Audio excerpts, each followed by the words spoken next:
তুই ভেবে দেখ, আমি যখন বলছি যে জাভাস্ক্রিপ্টে, এই যে জাভাস্ক্রিপ্ট বলছি, এখানে সিএসএস তো লিখছি, বাট এখানে তাহলে কেন লিখতে হচ্ছে ভাই?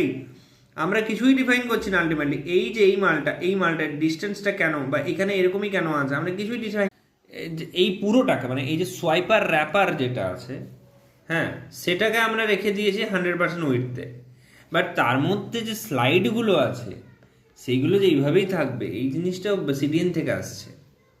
আর জাভাস্ক্রিপ্টে তুই যদি দেখিস, জাভাস্ক্রিপ্টে কি লিখেছে, জাভাস্ক্রিপ্টে একটা ইনিশিয়েশন করেছি প্রথমে, স্ক্রিপ্টে ওই যেরকম এরকম, আর script SRC Java dot S, এখানে আলাদা করে জাভাস্ক্রিপ্টের কোডটা লিখতে হয়েছে।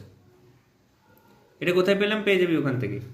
বাট মনে রাখলি যে এই আছে, খুঁজলে পেয়ে যাবি, কোনো চাপ নেই।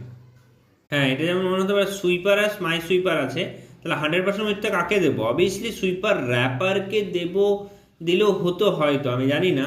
বাট এরা সুইপারকে দিচ্ছে, হ্যাঁ।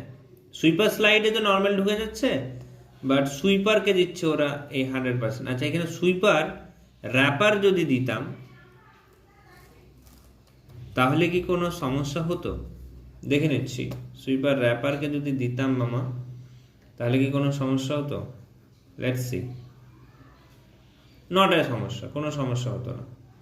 বাট এই যে বেরিয়ে যেত এটা, হ্যাঁ হ্যাঁ হ্যাঁ, জানি না কেন বেরিয়ে যেত। সুইপার র্যাপারকে দিলে সমস্যা হয়েছে। আর যদি সুইপারকে দিয়ে রাখি তাহলে কি কোনো কিছু সমস্যা হবে?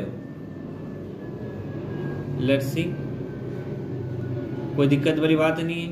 तो स्वीपर के ही দিতে হবে 100% উইথটা, হ্যাঁ।